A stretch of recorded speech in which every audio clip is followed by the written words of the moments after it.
Hi guys, and welcome to Dragon Age Origins Haven. We're here at Haven now, looking for Brother Chantry. So let's go ahead and get this started.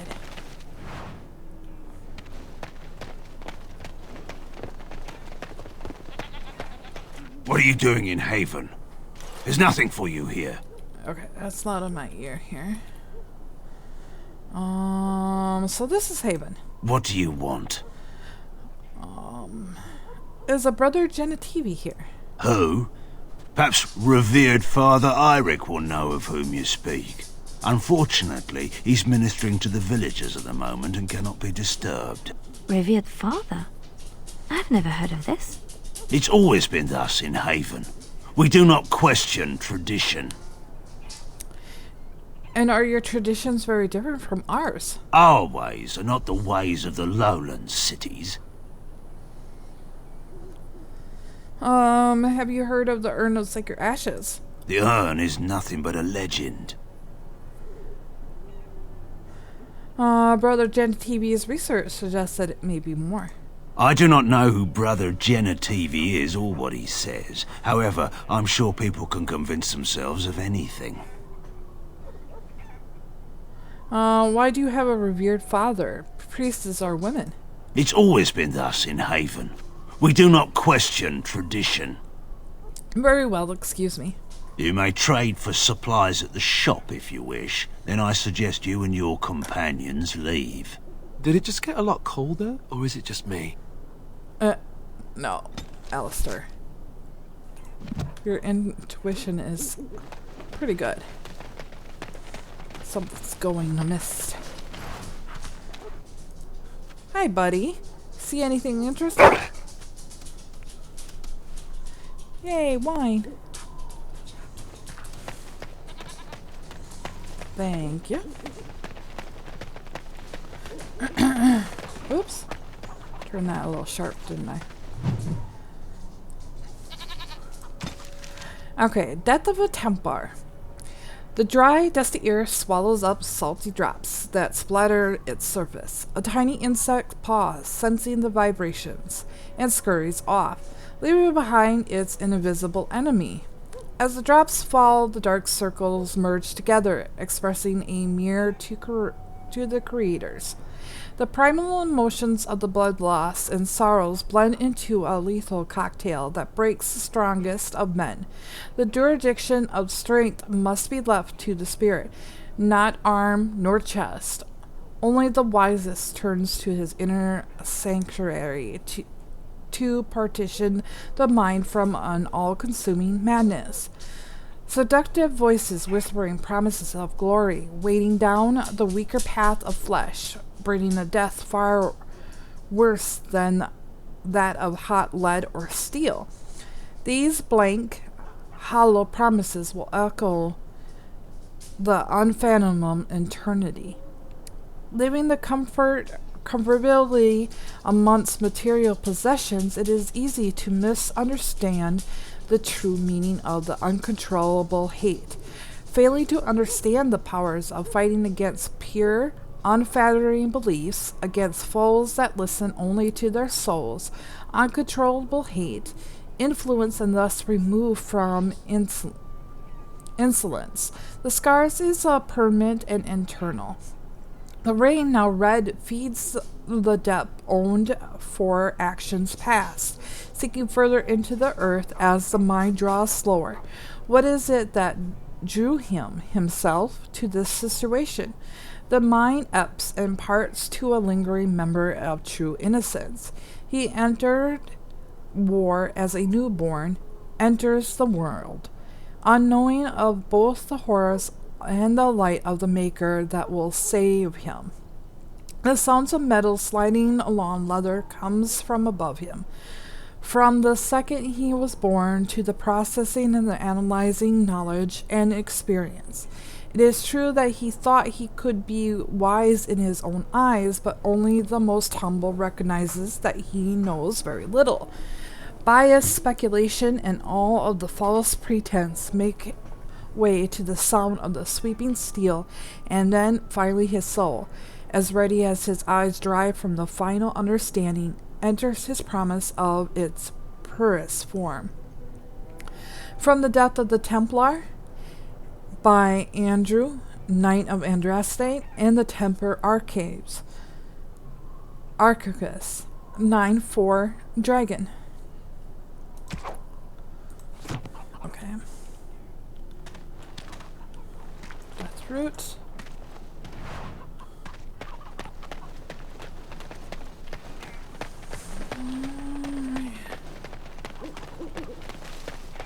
Come, Bonnie Lynn. Tell us where you've been. Were you up, were you down? Chasing rabbits round the town. Come, Bonnie Lynn. Tell us where you've been. Come, Bonnie Lynn. We've a bed to put you in. It is soft, it is warm. It will shelter from the storm. Come, Bonnie Lynn. We've a bed to put you in. Dear Bonnie Lynn. Sleeps the peaceful crib within. A mossy stone, a finger bone. No one knows but Lynn alone. Dear Bonnie Lynn. Sleeps the peaceful crib within. Oh yeah, it never gets old. That It shall it's be a little done. bit creepy. I think you make her very happy. Oh, not this again. I'm ready this time. I just wanted to say that this was something good for both of you. Being a Grey Warden isn't easy. I'm glad you found each other. Oh, yes, I bet you are indeed. Cherish this. It may not last. And? That's all I had to say. Really?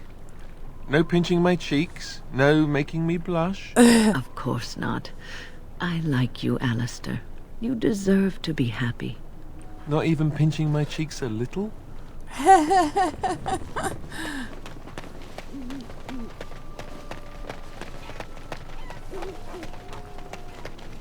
I'm not going to bother with the child this time. No need. Okay. It is begun. Never heard of any village out this way. Is this place even on a proper map? I don't like this. It's almost too quiet. Something's not right. I can feel it. Well, this is nice. Mountain air, quiet village. But where is everyone? Well, they did say they were in the chantry, so I suppose. But it is very, very quiet. Did you speak often with Kaelin? You're asking me if I have a relationship with my brother. Yes. I wonder what he thought of you. I don't think he cared much about my existence. I didn't mean anything to him. Anyway, to answer your original question, no. We never spoke. Well, maybe once. Marek and Kaelin had come to Redcliffe to visit the Arl. I was very young then. We were introduced. I believe I said, "Greetings, Your Highness." He said, "Ooh, swords," and ran off to the armory. So, yes, that was the extent of our relationship. We drifted apart after that. Very sad. Oh, Alistair. I don't think that's what she was getting at, but okay.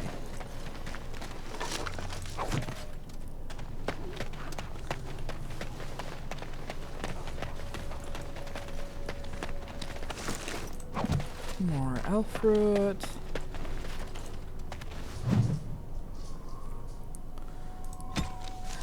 The Avars.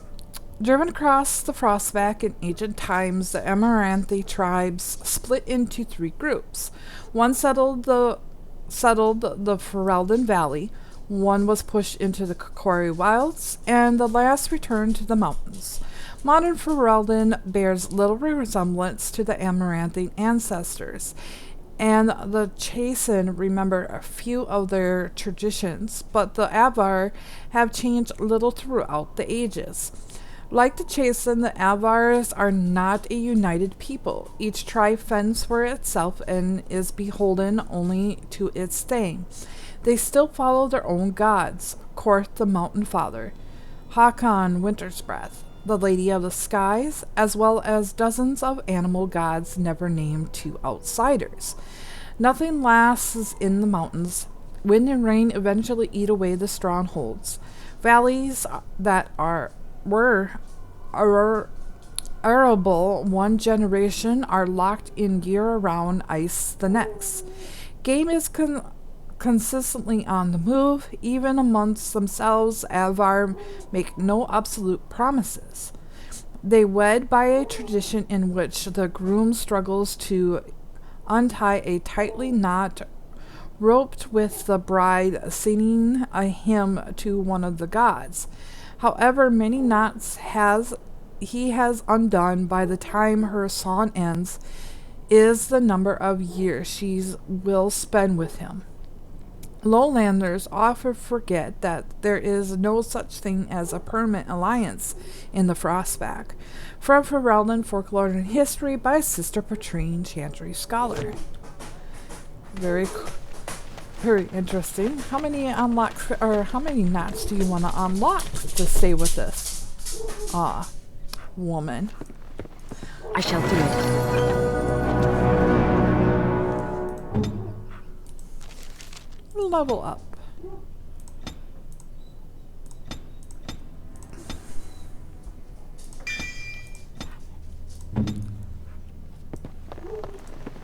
Who are you? You're not from Haven. Why does everyone tell me like that? I don't already know it. We don't get very many visitors. Obviously. Is this a shop? I'd like to trade. I don't have much, but I suppose you can take a look.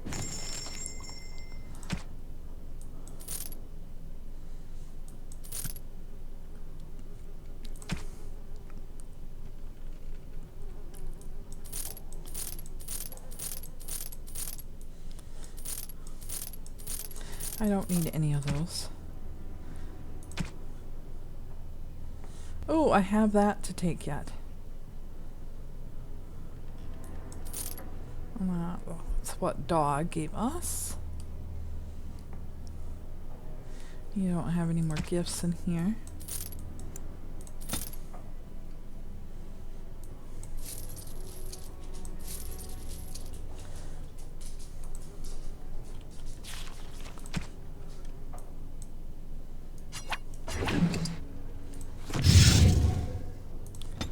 I'll take it. Thank you.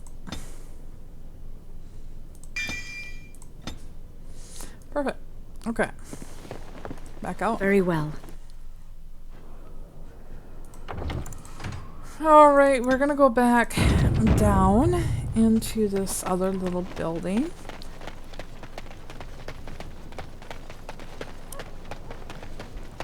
Now that we got the village kind of looked at here.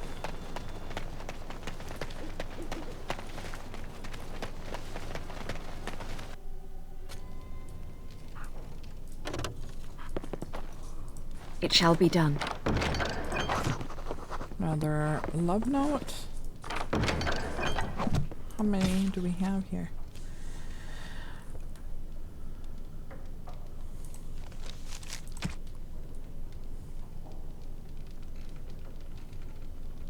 You're not gonna show me?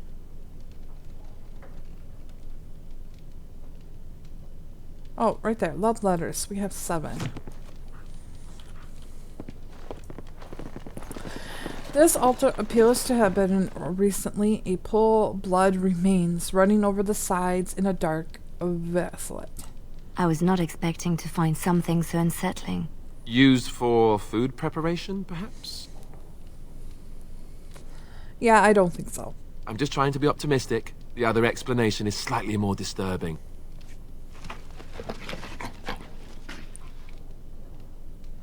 What is it, boy? Was someone killed here? This village is not quite what it seems, is it?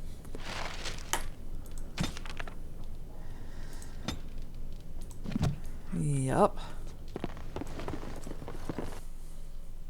We must not source our supplies.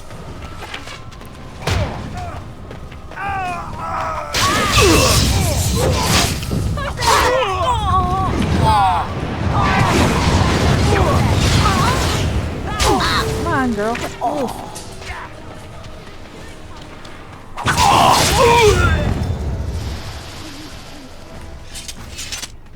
And there we are.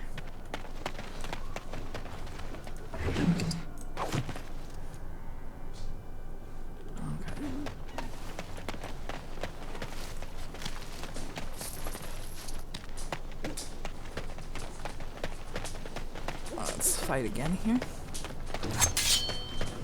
Get the mage, get the mage, get the mage, get the mage. Oh, you bastard.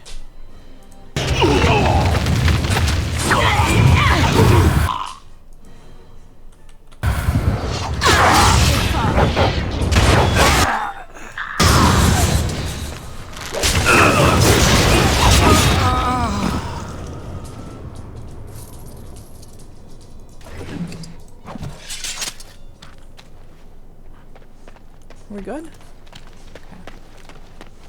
Back into the store here.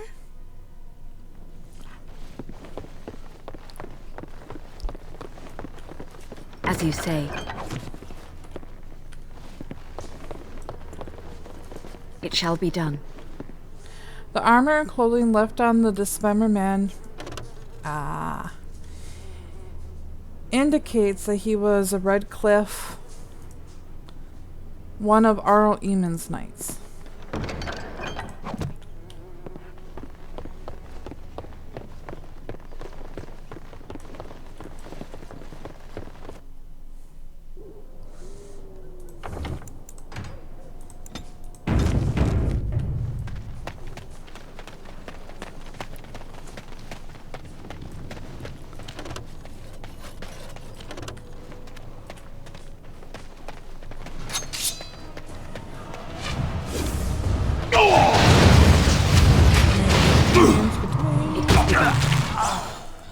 And you put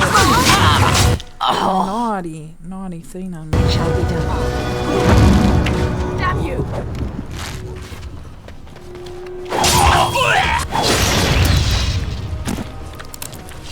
Oh, there's a mosquito.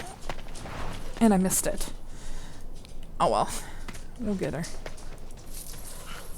Hopefully.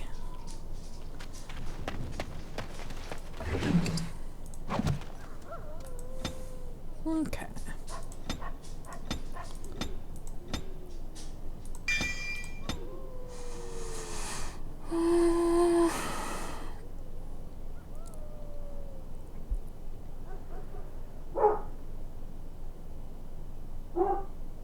Miss Morgs.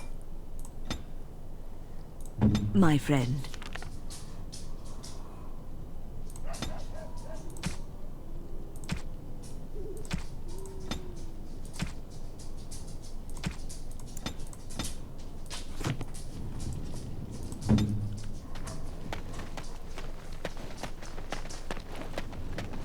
You hear that? There's people in the Chantry. The whole town, maybe. It sounds like they are singing the chant in there. Maybe we should have a look. Is everyone in the Chantry? These villagers are a remarkably pious bunch. Well, let's go check it out, shall we? We are blessed beyond measure. We are Oh, I got chosen by the holy and beloved to be her guardians. This sacred duty is given to us alone. Rejoice, my brethren, and prepare your hearts to receive her. Lift up your voices and despair not, for she will raise her faithful servants to glory when her... Ah, welcome. I heard we had a visitor wandering about the village. I trust you've enjoyed your time in Haven so far? I think we're done pretending this village is normal. Perhaps. But staying hidden means staying protected. And we must protect Haven and our charges at all costs. I am kind of think it's funny. So if we think about Deventer and their chantry, they are men, right? And most of the chantry has mages in itself. So if you think if tradition stayed the same in Haven all these years and was preceded, then the original Inquisition that we're playing must have had mages for divines, and maybe didn't strictly go by women. And as you can tell, our gentleman here is a mage, and he's the leader. So I find it kind of really good to note that it's possible that when the Chantry or the Inquisition first started, and when we get further into the Inquisition, we notice that, you know, the original Inquisition was a mage as well. And, spoiler alert, an elf on top of it. So, and not just any elf, a Dalish elf. So, it was in that era, you know, everybody collectively doing what they thought was right.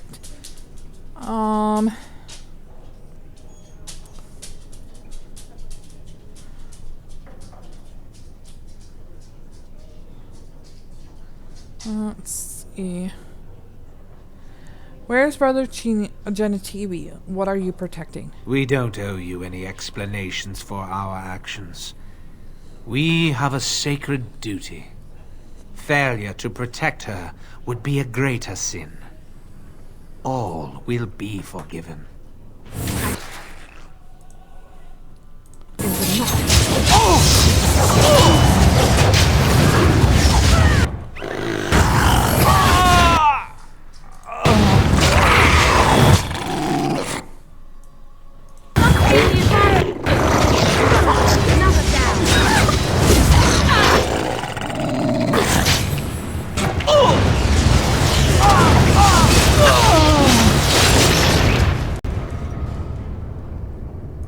As you say, it is begun.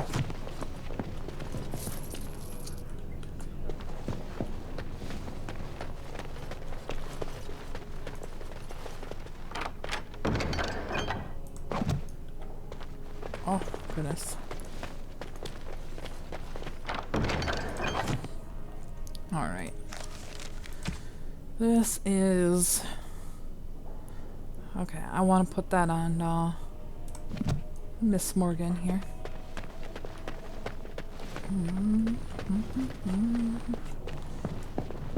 Open. It shall be done.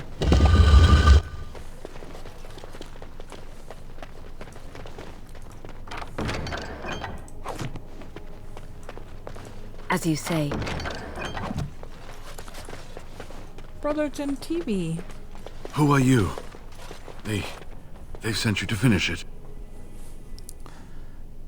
Brother Gentivi? You're not one of them, thank the Maker.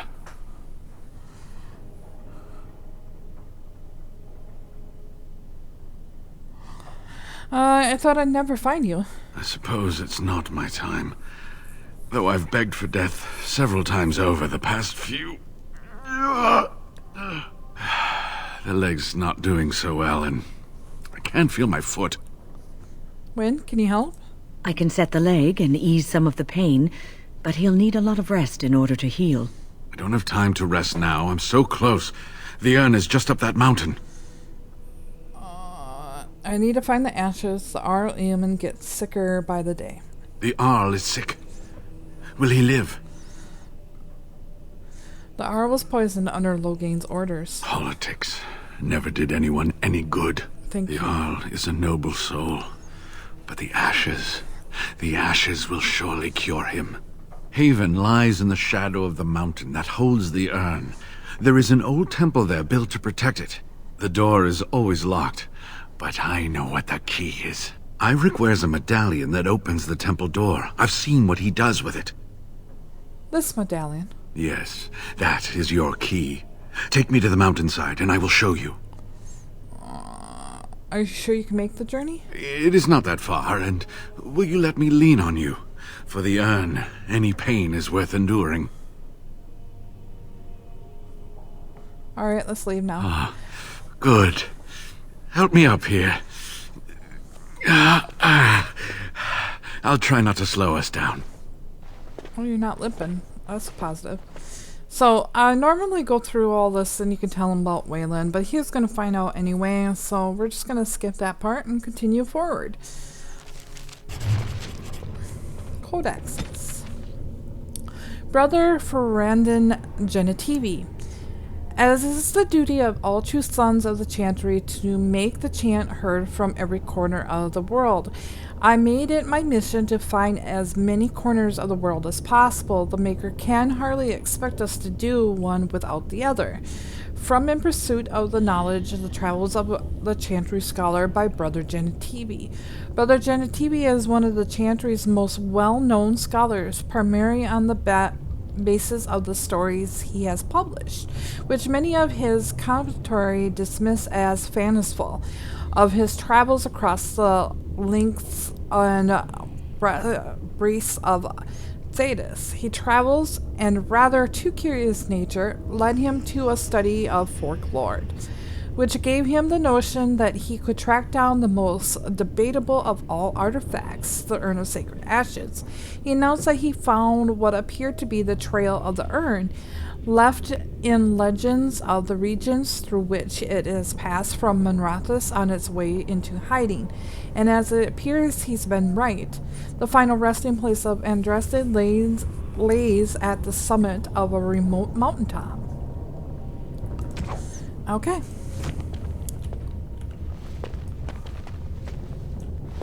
Here we are. Give me the medallion, and let's see if I remember. Yes, you see, it can be manipulated, just like this. And there. A key to open the way. Now what? Now, where does this go? So beautiful.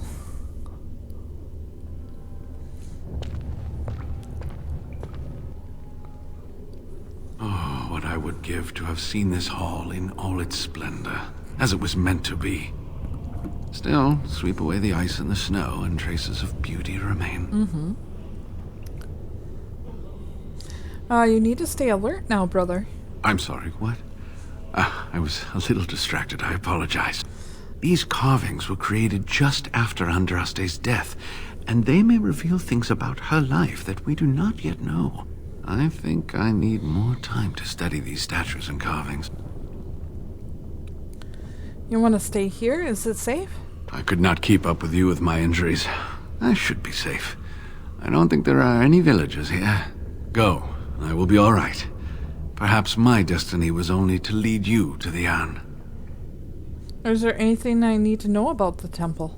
It was designed to protect the urn from those who would steal it or do harm to it, namely the Tevinter Imperium. What sort of dangers are we talking about here? I'm not sure. The legends were never very specific on that point. Only the faithful shall lay eyes on the sacred ashes. Death and misfortune await the unbeliever. The Maker's gaze has fallen on Andraste's final resting place. He weeps for his beloved, and his wrath at her betrayers endures.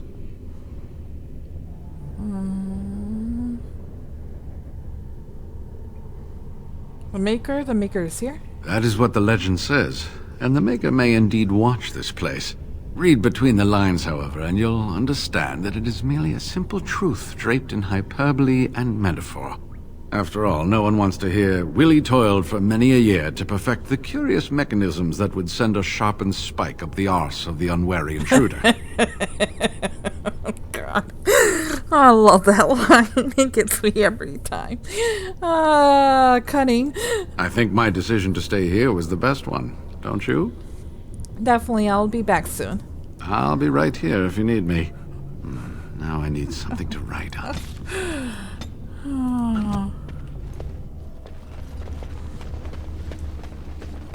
Maker's breath. Look at it all. By the shifting skies of the Fade, this is magnificent. I can't believe all this is still standing. This temple must be thousands of years old. Yeah.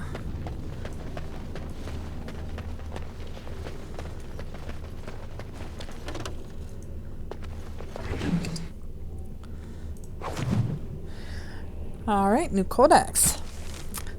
Unbound. You ask what I'm telling, don't go. The stories of the riches, but never in the name, never where they are supposed to spend their wealth. Oh, sorry. I heard the same tale as it laid in Denerim, felt the same pull, but it is a lie, son.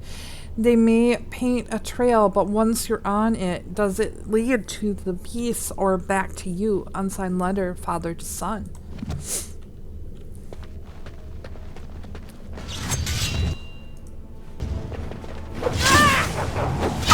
you say. Oh, you missed.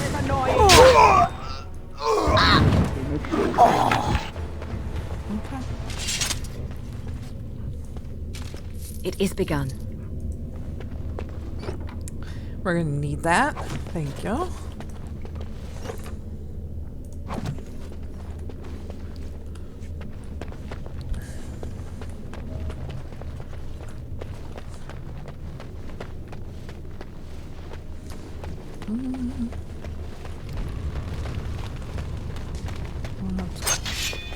Oh, of course. Oh, let's fight then.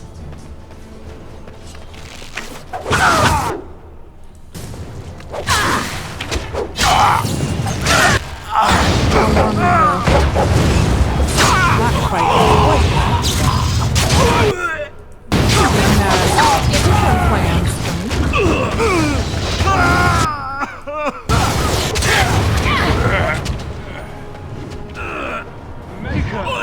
Oh, over there. Alright, good job, guys. Morgan. Let's not do this all day, okay? Come lay by me, baby. I shall do it. As you say. Okay. Let's go here for a bit.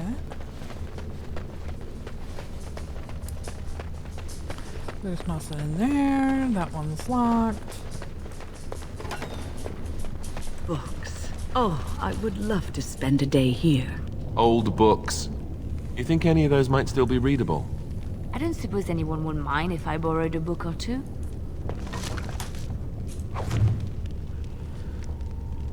Forgotten verses.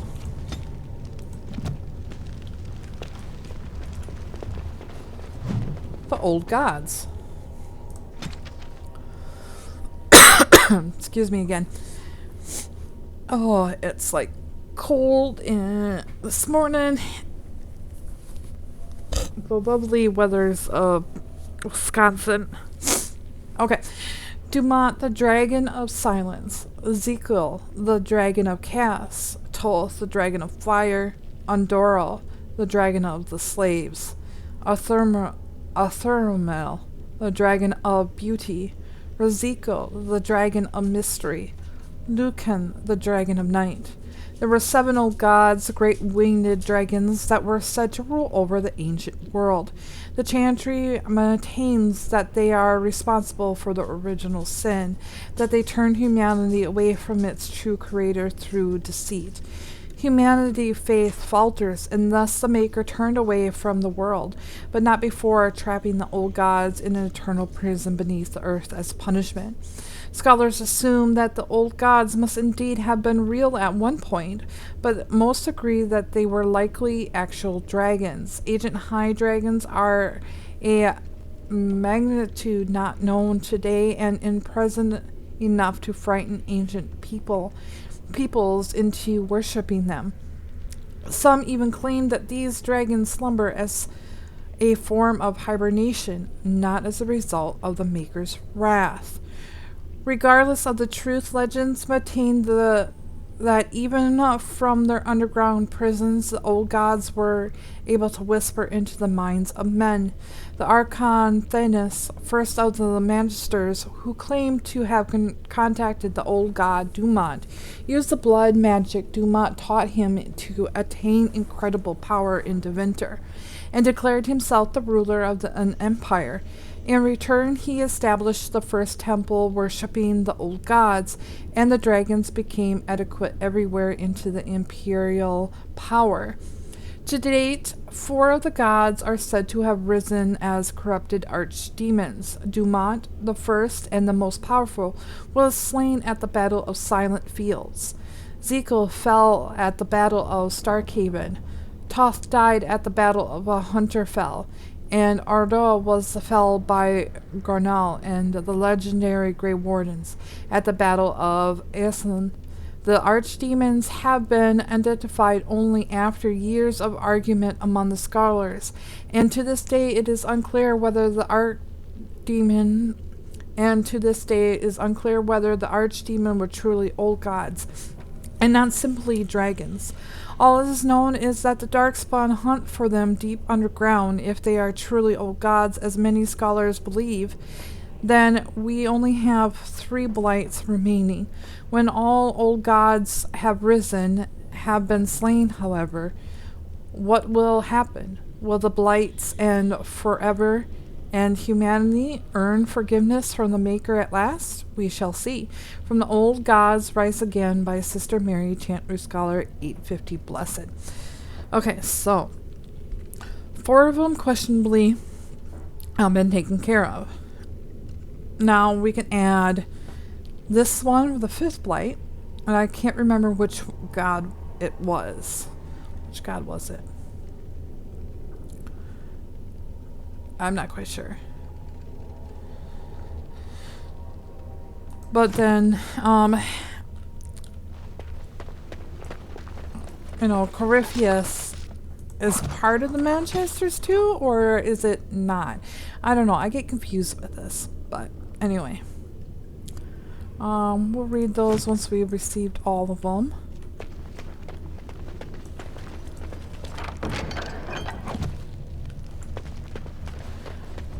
I can never remember. If you guys remember, go ahead and leave a comment on the bottom. I'm pretty sure I don't have a key yet, right? Yeah. Oh, okay. Oh, Missy Morgan.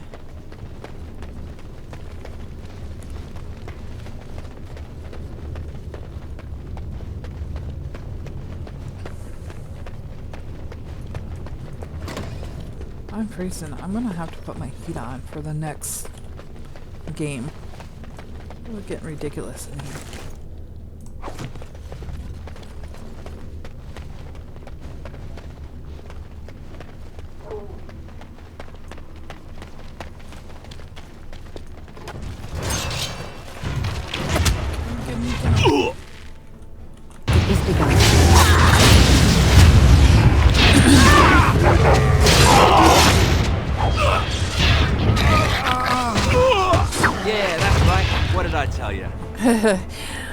Codex Bronto. There's only 2 things a noble will step aside for: paragons and angry Bontos. Dwarven saying. The hunking beast was originally bred by the Dwarven Shaperites as a beast of burden and food source, the rough equivalents to the surface ox and cows. Some versions of Bronto have never been developed as Dwarven mounts, valued far more for their sure-footedness and stamina than for their speed. While presented within Ozamar in a large number, some Brontos still exist in packs within the deep roads, have returning to the wild state after the fall of the Dwarven kingdoms. They require remarkably little substance, consuming organic material from water, fungus, and even rocks, hence the rock liquor. A penetration used by many dwarves to scribble Bronto and exist in primary dormant states until provoked, and angry charging Bronto is considered to be a rather dangerous opponent.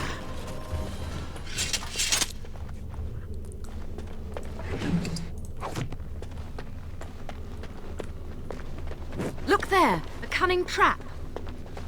Get it, my dear. We must not exhaust our supplies. It is begun.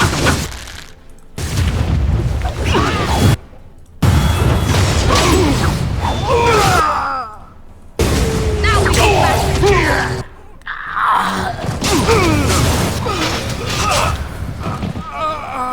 Down you go.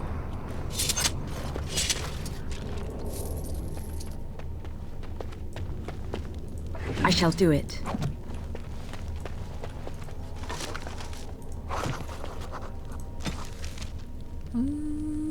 How many do we have? I think there's like 5, right? Not quite sure. I think we have to go to the Dalish yet.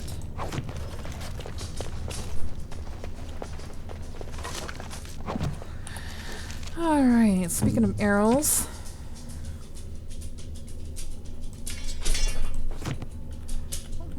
Let's give you some more arrows here, Liliana.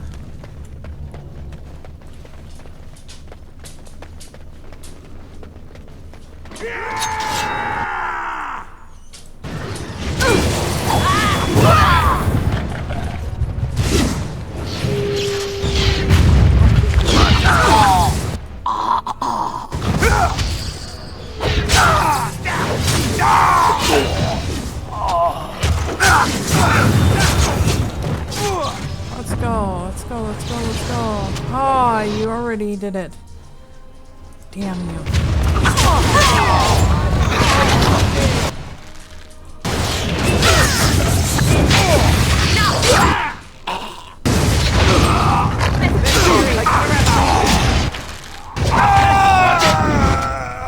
Yay, crew.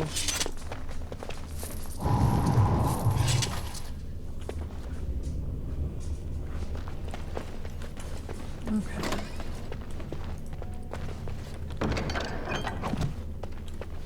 And we have a key.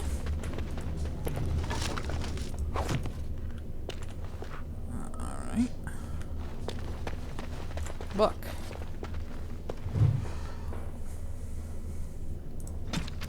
Alright, the Sermons of Divine Renta 1. The weakness of mortal will is a great failing of all the Maker's children. We trade our honor as if it were the cheapest of courtesy. Give me one moment.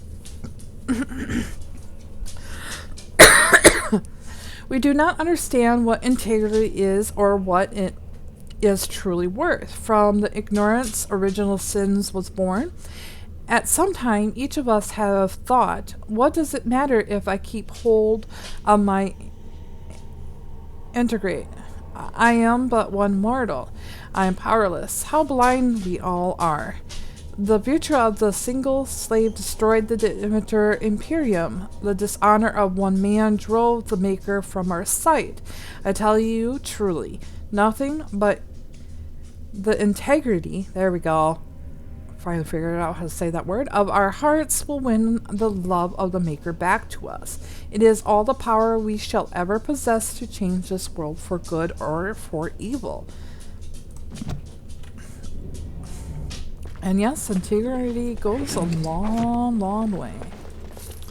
Okay, let's go back in here. Get what we're missing.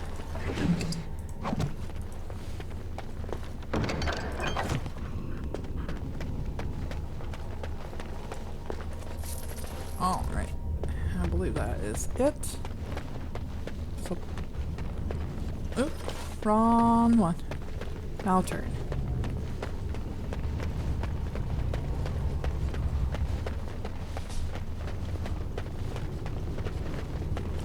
Okay, let's save because we're gonna have another fight here.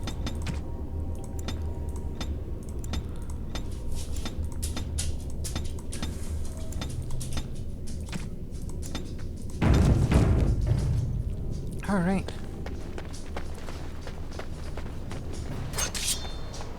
Get the mage, get the mage, get the mage. You're gonna hear me say that a lot, and I apologize if that's annoying. Very easy.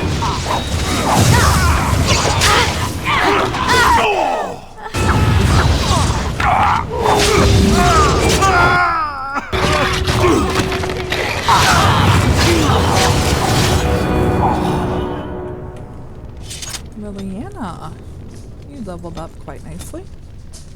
Let's give you a little more health here.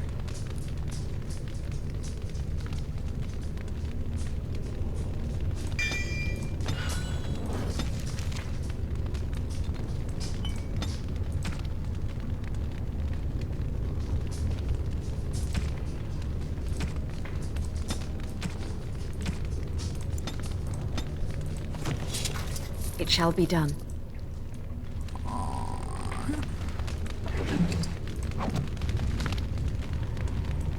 Perfect. Okay.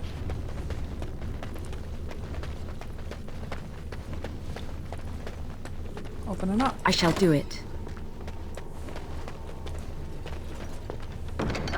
And main hall key, thank you.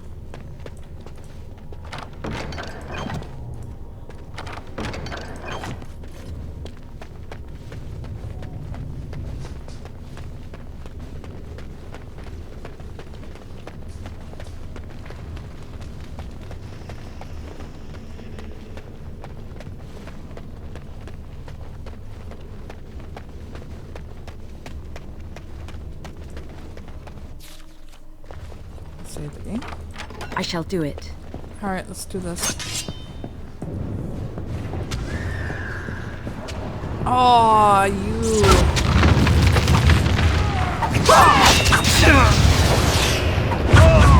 Thank you. It shall be done.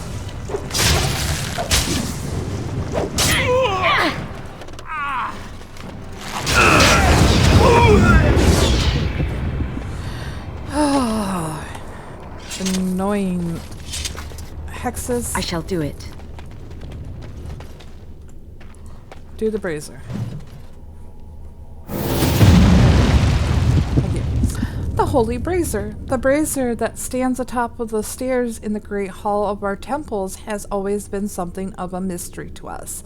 This is the brazier that created the beings we all call Ash Race. This is where Andraste's followers immuniated themselves and became the eternal guardians of our temple. Wow. Sorry, guys. I have painstakingly pieced together information from the old books and from tales and half-truths passed down to us by our forefathers. I believe I now understand the ritual used to create the race. The brazier was lit with a concreted taper, its flames taken from everlasting fire that long ago consumed Andraste herself. The chosen disciples would fast and pray for weeks, taking into his body nothing but a sip of water a day. When the disciples was finally ready, he would place in his mouth a flawless black pearl and step into the flames in ancient Deventer. Black pearls were thought to be magical, able to stop the soul from passing through the veil when held in the mouth at that moment of death. Thus, Andraste's disciples consigned themselves to the eternal flame. They became dust and ashes and rose again and again to protect the most beloved of the Maker. From the Journal of the Father Corgrin. Very interesting. And he's a man. Anyway, guys, that should be a long enough episode. We'll be back tomorrow to continue our episode. See ya. Bye now.